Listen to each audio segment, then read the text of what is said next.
Powered by the Inside the Birds podcast. Now, live from inside the Matt Black Kia Studios. This is Football at 4. Josh Hennick filling in for Mike Gill here on the Sport Bash, 97.3 ESPN FM, the 97.3 ESPN mobile app powered by First Bank of Seattle City, InsideTheBirds.com. In the Inside the Birds podcast is where you find the one and only Geoff Mosher, who joins us today. Talk more about the Eagles and the NFC East. The latest edition of the podcast was breaking down with Greg Cosell the Washington Commanders. I almost called them the Washington football team, Jeff. I was saying earlier, these teams need to stop changing their names and their cities. It's really messing me up, man. Yeah, I mean, this is the third name in 3 years right. for the Washington franchise. I mean, how many jerseys do you need to sell? What's that? How many jerseys do you need to sell, for goodness sake? I mean, come on. Well, if there's going to be a franchise that tries to make a few extra bucks, I think Washington might be that one.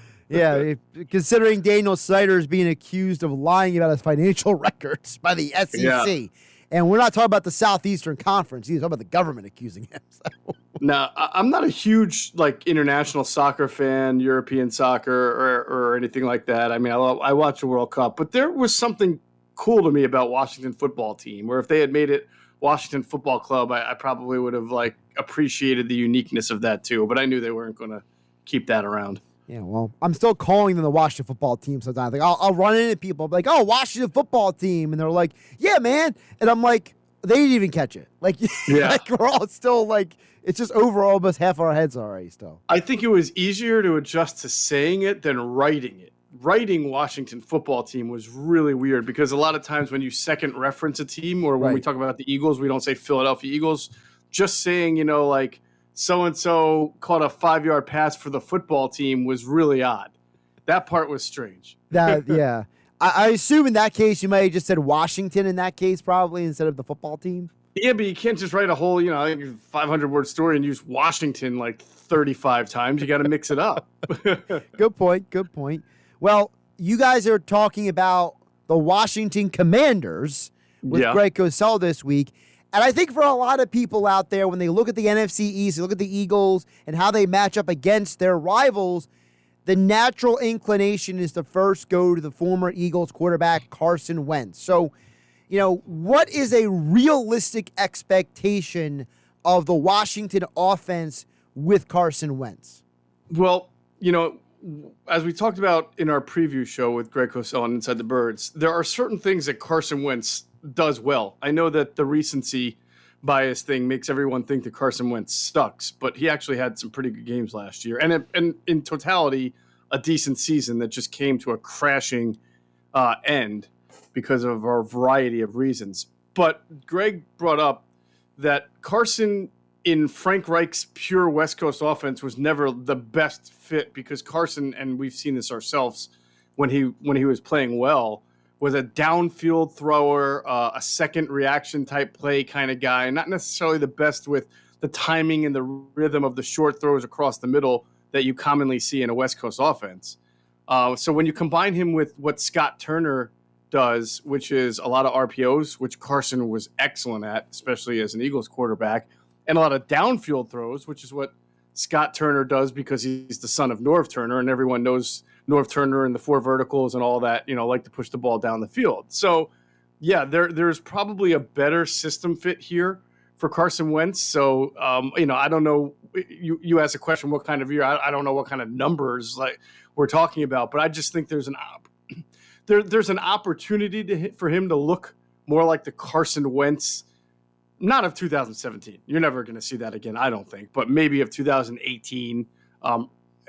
Late 2019 when he went 4-0 in December there. I just think that there's probably a better opportunity to see that guy in Washington because of the system that he's in, and also because, when he was in Indianapolis, Josh, his best receiver was Michael Pittman, who is kind of like that contested catch physical guy, not necessarily a burner. And Carson, if you remember in his time here, it's not like he and Alshon ever had that kind of throw it up, go get it rhythm. It just was never there like it was for Alshon with other quarterbacks. Instead, you saw Carson kind of click more with Ertz on the deeper tight end routes, and then, of course, Nelson Aguilar. And I think with guys like Terry McLaurin and a guy like Jahan Dotson, who I think is going to assimilate fairly easily into that offense and be a movable piece, they've got two decent tight ends there. Of course, Logan Thomas comes back. He's a nice tall target.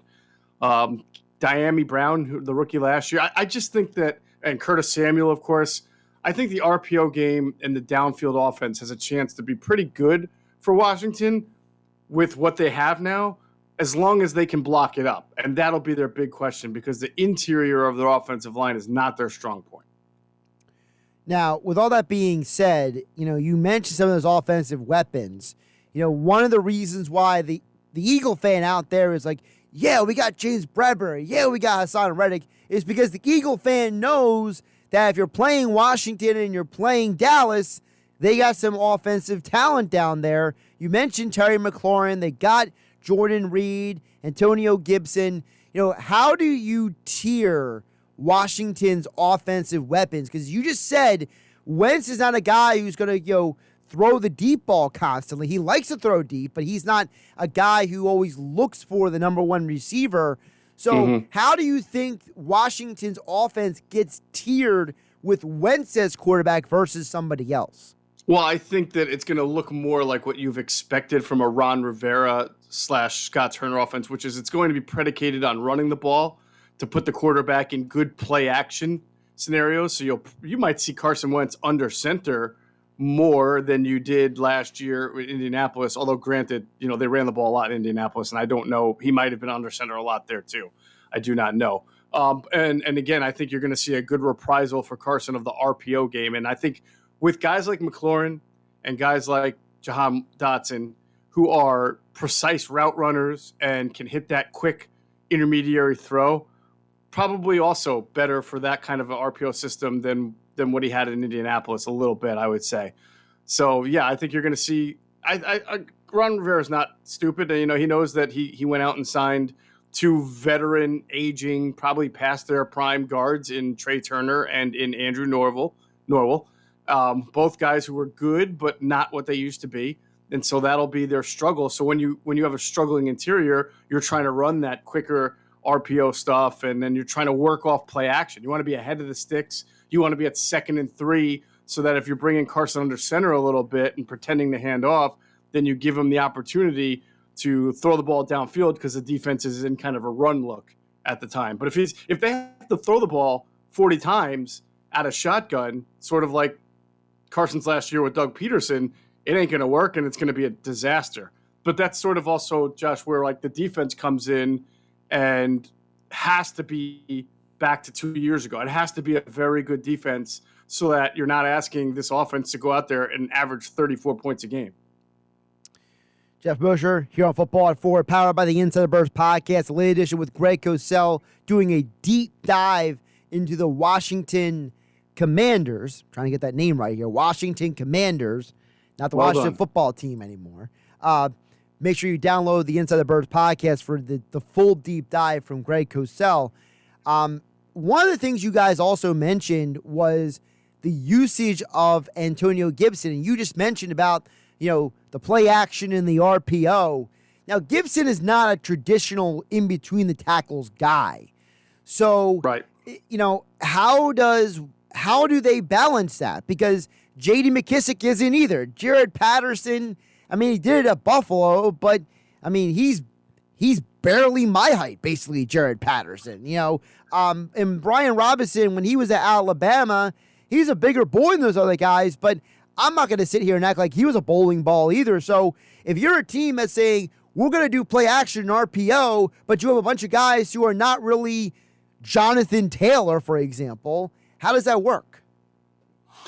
Yeah, I still think that they can have a model running game and a representative running game with Antonio Gibson, who I thought, developed as a ball carrier. For a guy who played mostly slot receiver in college, I thought, I think he had the 3rd most carries in the NFL last year, so you can certainly run the ball with him.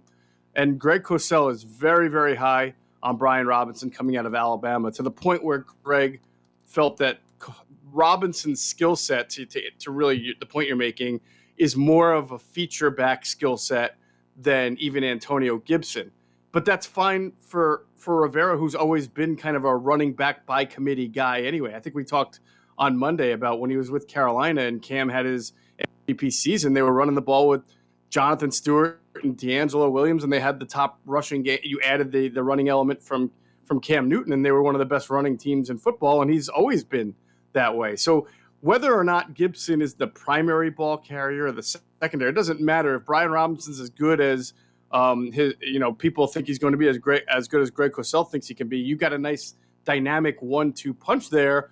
And I would say what Ron will have to do is probably call up more screens than usual, because if he wants to get the ball in the hands of Gibson, who's a very good receiver, and I think Brian can catch the ball too, the Carson Wentz is not a big fan of the checkdowns. So if he wants to get the ball in the hands of these guys, he's going to have to call screens at the right times, which, by the way, is what Doug did, after 2017, 18, 19, like Miles Sanders, like he had to call some of that stuff for Carson to throw because he knew the check down wasn't there. By the way, you mentioned about Gibson and the carries. He was fourth in the NFL last year in rush attempts. 9 ahead of Dalvin Cook, just to give people an idea of, the range we're talking about. Like him and Dalvin Cook almost have the same number of carries. So, I think for someone like me and a lot of listeners, that would surprise people because, the average fan who's playing fantasy football, Geoff, they're saying, Antonio Gibson catches the ball out of the backfield.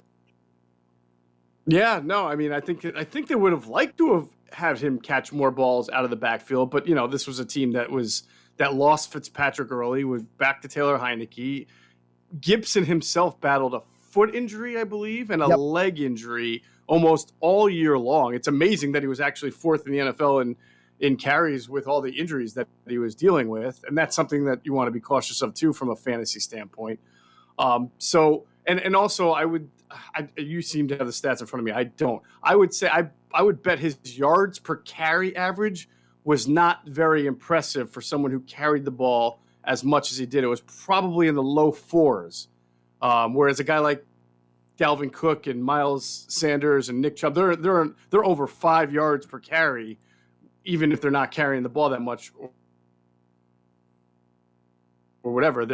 Chubb did more with their carries than Antonio Gibson, which is why I would tell you that's probably why the Washington felt they needed another running back. Yeah, Gibson was exactly 4.0 yards per attempt. Oh, did I nail that or what? Yeah. Either that or you remembered your own research already. Yes, that's true. I did research it a while back and remember. But the point is that's really not as impressive of a yards per carry average as some of the more electric backs in the league. So he got a high volume, but he really didn't move the chains the way they were hoping he would. Geoff Mosher on top of his P's and Q's here on Football at 4 here on 97.3 ESPN. Flip it over to the defense. I think that was the thing that shocked people last year, Geoff. The first 6 weeks, they were one of the worst defenses in the NFL. It took them half the year to figure out, oh, snap, we should probably play defense if we want to win games. How does that change this year? Do you feel that the defense is better than last year? Are they pretty much running it back? What is it? I mean, they are pretty much running it back from a schematic and personnel standpoint. I mean, they had 2 tough losses on the defensive line as backups, and in Tim Settle and in Matt Ioannidis, the Temple guy who, of course, he went to Temple, so he's got to rejoin with Matt Rule down there in Carolina with all the other Temple guys. But they did draft Fedarian Mathis out of Alabama in the second round, defensive tackle. Another guy Greg Cosell really likes and should fit into this rotation pretty well.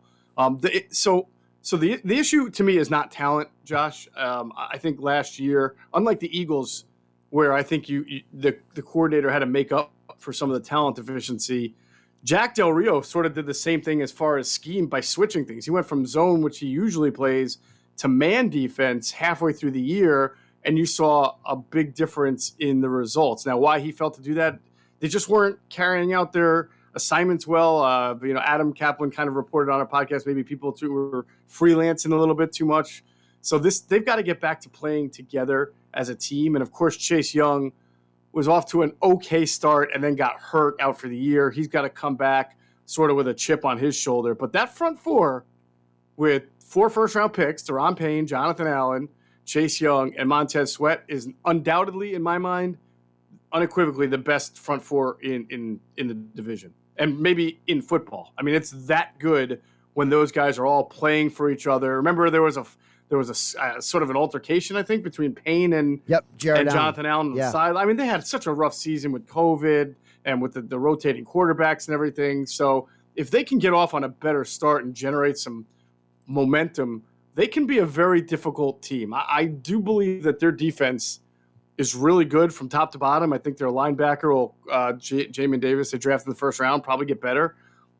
Good corners in William Jackson and Fuller. So I wouldn't tell you I think Washington has the best 53 in the division. I think it's better than people think. But maybe when you compare their starting 22, to the Eagles, the Cowboys, and the Giants, they can probably say, hey, you know what? We're right there with anybody else. Okay, so if Washington potentially has the best D-line in the NFL, and the Eagles potentially have the best offensive line in the NFL, does that mean when these two teams play that those two neutralize each other, and it's going to come down to very different people impacting those matchups? We call that the immovable force versus the irresistible object there. Yep. When the two lines go up against each other. And it's going to be fascinating. I'm trying to – I forgot how last year's two games – well, the one game was the one Garrett Gilbert started. Correct. Right? And you know what? To be honest, there were times I thought Garrett Gilbert had too much time to throw. Again, which that was also on the Tuesday night, so because of all of that that's fiasco. Right. That was the Tuesday night game. Yeah. And then the second game, Heineke started, and he's got – the ball in his hands with under a minute to go, right, and driving, and then he throws the interception in the end zone. Who knows how that ends up if he doesn't throw, if he throws a better pass. So I think these are two equally matched teams, and it is a defensive team versus, the Eagles should have a better offense. Certainly their running game's formidable. I think it's going to be typical Washington Philadelphia, which is always kind of a grinded out game when the two rosters are similar. They usually like to. I go back to a couple of years back when Foles was the quarterback, and these teams were brawling on the field, and Chris Baker was getting into fights with Jason Peters. Those were the good days, right? Those were the tough days. Oh my goodness, Chris Baker. That's a good callback. That's one of many good callbacks we've had today on the Sports Bash. Just random names that tell you exactly how old or where one's mindset is, time-wise somebody is. Like somebody. Sure. I had somebody text in earlier about Bob Uecker, and I was like, that shows you how old you are if you're referencing Bob Uecker. You know what I mean? No doubt about it. A couple things before I let you go that are non-Washington related. When I talked to you on Monday, the whole LaShawn McCoy, Nnamdi Asomugha thing wasn't out yet, which was convenient because then Clay Harbor got involved. So, Geoff, you've covered the Eagles through that whole era of football. So I want to get the Geoff Mosher Eagles beat guy reaction to that whole LaShawn McCoy on Nnamdi Asomugha, Clay Harbor on both of them. Well, it's hard to say that LaShawn McCoy is wrong about this, right? I mean, he had some pretty vivid descriptions of practice where Nnamdi was getting beat by tight ends. Now, he said it was Brent Selleck, and Clay Harbor went on Twitter and said, nope, that was me. And honestly, it might have been both of them. Nnamdi did not have a very impressive Eagles career compared to the resume he'd had before he came here. So I think it's pretty much a fair assessment. Now, I'll say this. I think there was some information out there after Nnamdi got released from the Eagles that the scheme that the Eagles were running was so different than what he played for in Oakland that it was more that he was a scheme mismatch than a talent mismatch. But he went to San Francisco after the Eagles, and they played a similar scheme than what the Raiders were playing, and he didn't even make it through the whole season out in San Francisco. So I do not feel it was a scheme issue. And in fact, I remember running into a former Eagles coach on the defensive side at the Senior Bowl after that season. And I said to the guy, what was it about Nnamdi? What happened there? And he told me he couldn't run anymore. He just couldn't run. And and I said, well, what about the whole scheme thing? And the coach said, the Eagles were running the most basic high school coverages by the end of that disastrous year just to try to do anything, and Nnamdi still couldn't keep up with wide receivers. And you know what? It's hard to argue against that. I mean, he just was not good as an Eagles cornerback. But my favorite part of this whole thing was the very end of the clip when Asante Samuel jumps in and says, "I told you all." Yes. Like, is there anything more Asante Samuel of him pounding a table, being like, "I told you I was right"? Yeah, yeah, he definitely. It's funny. He was waiting to take that victory lap. He Yes. was just waiting for LaShawn to finish the story so he could take it. Yeah, every time the camera would flip over, he just kept nodding and smiling. Like, Yep. I appreciate athletes who have so much self-confidence and they back it up.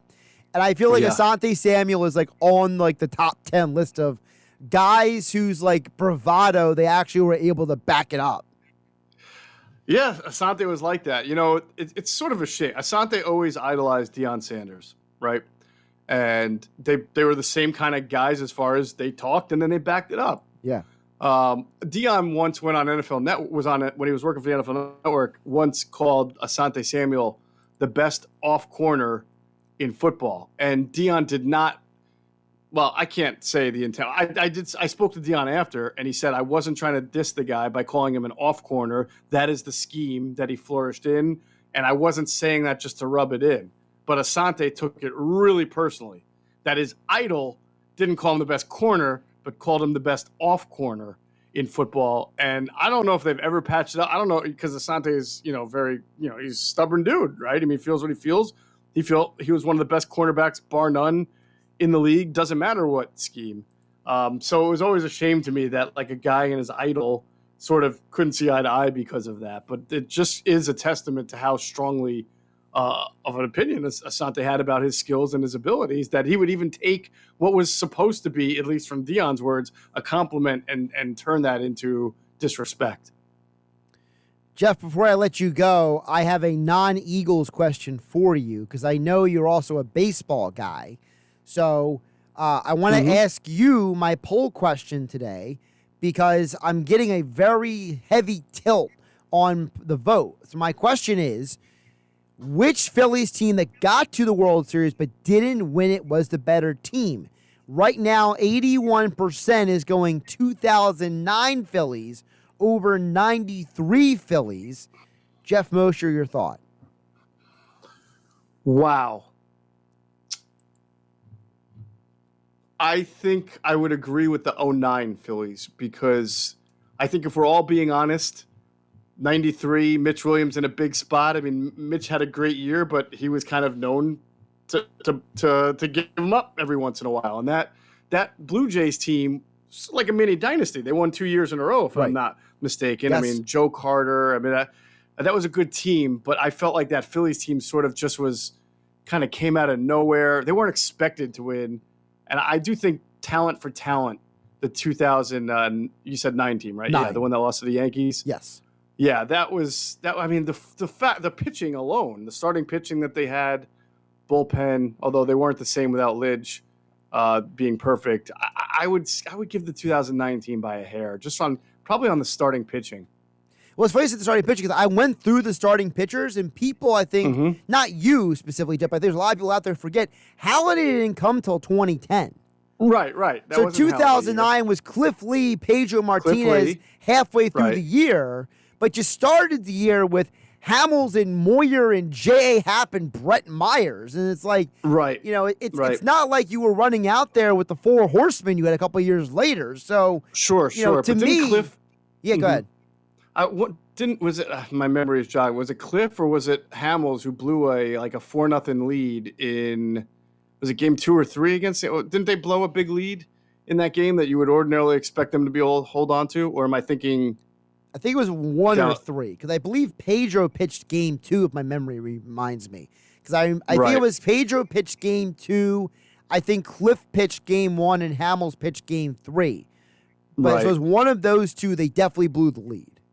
Right. If you went position by position, though, like who was the better first baseman, who was the better second baseman, who was the better short, I would think that the 2009 Phillies win that matchup against the 93 Phillies. The Phillies definitely have the better first base, second base, shortstop threesome for sure, 2009. My question is, so like, how do you grade Dalton versus Carlos Ruiz, and how do you grade the platoon at third of Charlie Hayes and Dave Hollins versus Pedro Feliz? You know, like some of these things you start like I would argue Dykstra in 93 was a better hitter than Shane Victorino in 2009. Absolutely. No, I would agree with you on that. Yeah, no doubt. It's a good argument, though. It's a very good argument. It's a fun conversation. There's no right, because the original conversation days ago was who's the best team in the last 20 years, a Philadelphia team that didn't win a championship but got there. And it was like, the 01 Sixers, the 2009 Phillies. So my mind started churning about, well, what about 93 versus 2009? And, well, apparently the listeners are basically telling me to take my bag and go home on the topic, because 81% are going 2009 over 93. So. Look, I think it's closer than they're giving you credit for. It is. Anybody voting for the 2010 Flyers as far as the best team to make it there and not win it? It's funny because when we originally had the conversation, I mentioned the 97 Flyers over the 2010 Flyers. That's a good one. Because to me, the 97 team had Lindros and LeClaire and all these guys. And 2010 was like Jeff Carter, Mike Richards, and you got lucky in goal for like 2 rounds. Yeah, no, that's fair. That is fair. I would agree with you on that. Geoff Mosher, always amenable to random conversations here on 97.3 ESPN. At Geoff Mosher NFL on Twitter. The next edition of the Inside the Birds podcast drops tomorrow with Greg Cosell, correct? It does drop tomorrow with Greg Cosell. Looking forward to it. That will be our preview of the New York Giants. And then, of course, we will finish with our preview of the Philadelphia Eagles to round out our 4-part series. I got to be honest, I might be looking forward to tomorrow's pod the most, because I really want to know what Greg thinks about a Giants team that's gone through some interesting changes this offseason. Yep. Greg really, we tackled the whole Mike Kafka, Brian Dable impact that is expected on a Giants offense that has probably better talent than you might think, especially at the playmaking positions. Inside the Birds podcast, Spotify, Apple Podcasts, Google Play, wherever you get your podcasts. Like, subscribe, download, give it the 5-star review. And Jeff, enjoy the rest of your week without my random questions.